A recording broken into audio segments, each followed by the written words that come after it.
Our enemy has multiple options for striking the president in Pakistan. At the base after landing, while in transit within the country, during the meeting. But if Sundowner's right, they're gonna strike within 3 hours after you killed him. Which means they're either gonna attack Air Force One, or they'll wait until he lands. I kinda doubt there are any Pakistanis on board Air Force One, though. It's not like in the movies. They never let foreign press on the flight.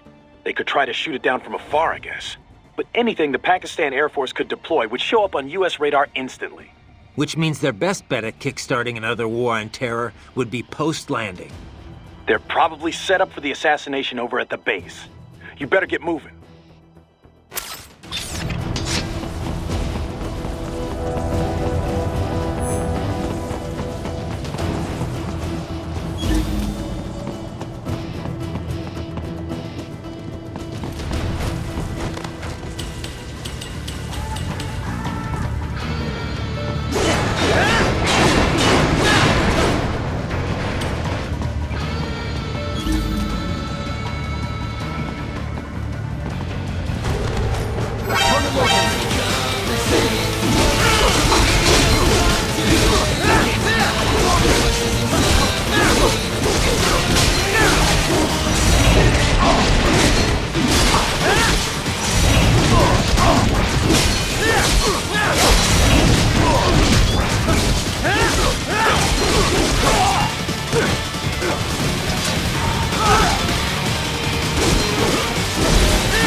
it isn't Saucy Jack.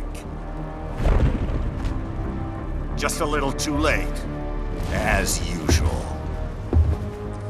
Armstrong! Impressive little toy you've got there. But your plan ends here. Idiot! You're not ending our plan. You're expanding it. Check the internet lately. Raiden, Air Force One is turning back to the States. What? How'd they know? Someone posted photos of what's happening on the base. The whole world is up in arms. Show me. How did they?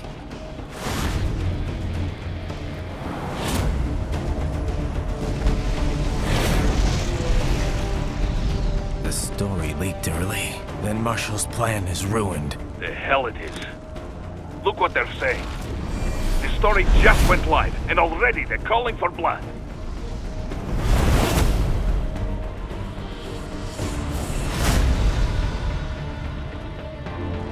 But the president was saved.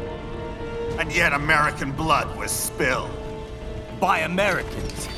Besides, a few dozen soldiers is tragic, but nothing to start a major war over. That's just a spark, son. The excuse we've been waiting for. America's wanted this war for years. The Patriots, they knew war was good for the economy. 4 years later, their legacy lingers on. The memes. They left us their great isms. Nationalism, unilateralism, materialism. Welcome maxims for those with no faith, without guiding principles of their own. Give yourself up to the whole.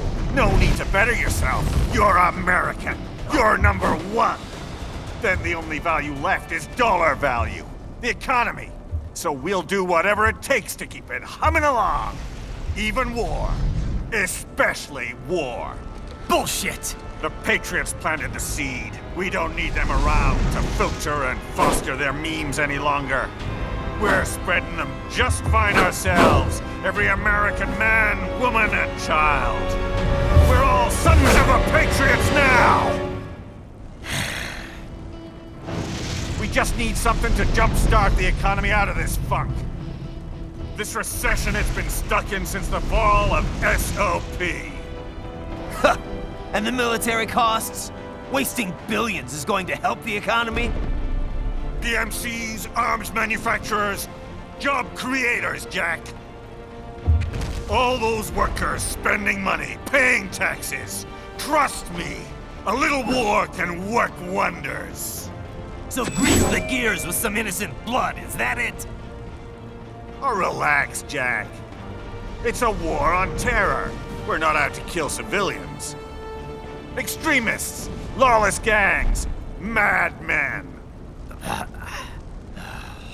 Of course, that would have to include you. Wouldn't want any eyewitness reports complicating the message.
My.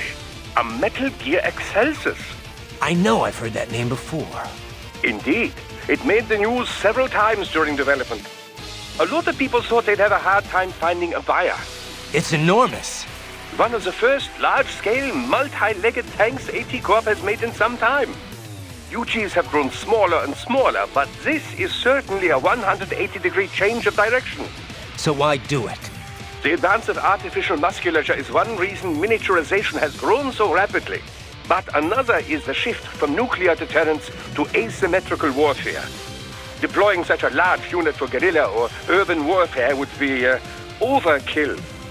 So collateral damage alone would be stupendous. Once cyborg tech began to advance, though, small-scale UGs were no longer so effective. Against an adversary of the same size, a cyborg with human-level decision-making skills, well, it will always have the advantage. So, as the theory goes, why not make UGs giant again?